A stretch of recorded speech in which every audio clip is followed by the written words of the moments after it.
When I was a kid, I loved My Little Pony: Friendship is Magic. The first time I got to see it was at my Mama's house, sitting on her floor and watching her TV as these magical, colorful horses came on the screen and started arguing about who was faster. The farm earth pony, who couldn't fly, and whose special talent was farming, or the rainbow flying pony, who could fly, and whose special talent was being very fast. I was enamored. We were stuck watching reruns spaced across whenever the channel happened to air it, and we had to be lucky enough for our parents to deem those times to be appropriate TV times, but that show began to occupy my brain almost constantly. Cats were my first ever hyperfixation, but My Little Pony was the first time a story had captured my heart like this. Obviously, it didn't take long for me to start to figure out ways to watch it at home. We recorded episodes on DirecTV. I looked up Free My Little Pony Episode 5 full episode on YouTube, and the rest is history. Now, my early drawing years were spent following anime tutorial books and drawing the same My Little Pony pose over and over and over. I dreamed the day when I would be able to make fan art the way I imagined it, drooling over the fan artists who managed to make this silly little cartoon and draw the most elegant and appealing art my young, impressionable mind could fathom. My interest began to fade as I entered my middle teenage years. I stopped watching the show right around the start of season 5, finding the direction of the show was beginning to take an uninteresting and uninspiring turn for the most part. I kind of forgot about the show until recently, when I noticed a small resurgence in the fandom, and my inner child immediately said, "We're in." And who am I to argue? Now, my redesign of Twilight comes with a little bit of story. I recently came across a channel called Phil C. Animate, who I will link in the description. He makes My Little Pony horror animations, but one of the things he included in their design is the idea that Cutie Marks continues to change and grow throughout the course of a pony's life. And yes, just yes, this fixes everything that I've been puzzling over since I first watched the show. People don't just have one special talent, and sometimes that talent morphs and changes throughout a person's life. It works great for a show, but I genuinely have no idea how I would put my skill set into one special talent. But a cutie mark that grows and changes as you do? Thank you, Phil. You are a genius, and I can't wait to watch whatever you come up with next.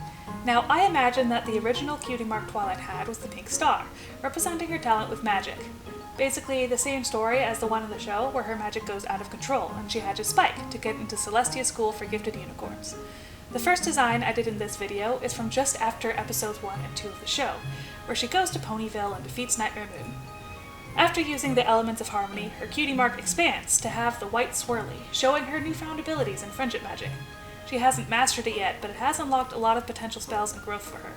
She doesn't have wings yet, of course, and she's just beginning her journey into learning how to have friends. I imagine her mane and tail to be pretty much always tossed in a messy bun, something very low effort and easy, while letting her still be able to style it fancily if she needs to, and I've always thought it was a crime, a tragedy even, that Twilight Sparkle was not given some cute glasses in the show. So of course I added those in. I also drew her as a little bit softer and curvier in body shape because she's a pony who studies. She lives a pretty sedentary lifestyle overall, so she's got a softer shape to her. She's happy, she's hopeful, and she's about to start on her new life in Ponyville. The second design, of course, sports an expanded cutie mark. Her skills in magic have continued to expand, which means the white swirl has continued to spread, and the intensity of the bond she has with her friends has led to her cutie mark showing 5 crystals, each representing one of her friends. She has become a princess at this point, and her body has begun to change. I felt like it would make sense for more of her body to change than her just growing taller, so her horn is beginning to curve in this design, her muzzle is beginning to change shape, and she's growing taller and more slim as her increased magic starts to pull more energy from her body. Her hair is also beginning to grow longer and get wavy, but she still tries her best to keep it in her messy bun. There's a bit of familiarity she seeks out and tries to keep up with. This is one of the happiest times in her life, I imagine, as she has her friends all around her and is watching them succeed in their dreams, even as she is beginning to step into her own, helping Celestia and Luna rule. The third design is far in the future. One of the major changes I've made to the base story is that Celestia and Luna don't give up on ruling. Twilight just joins them as the Princess of Friendship. Her mane and tail has grown out to be flowy, fading into a magic sparkling pink, and her horn has grown and curved while her wings have grown to be huge and ethereal. Her cutie mark has continued to expand. Each raindrop appeared as each of her friends passed away, the grief she felt impacting her enough to change her permanently each time.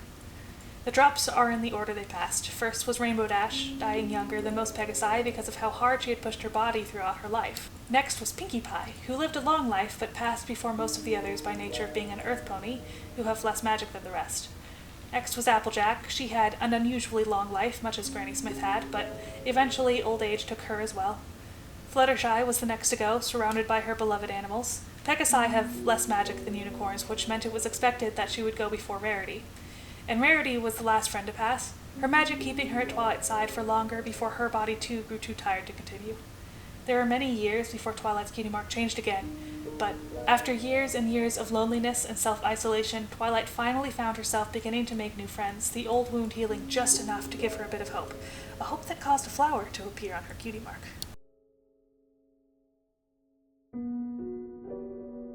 And that's my redesign of Twilight Sparkle. I plan to do more characters from the show.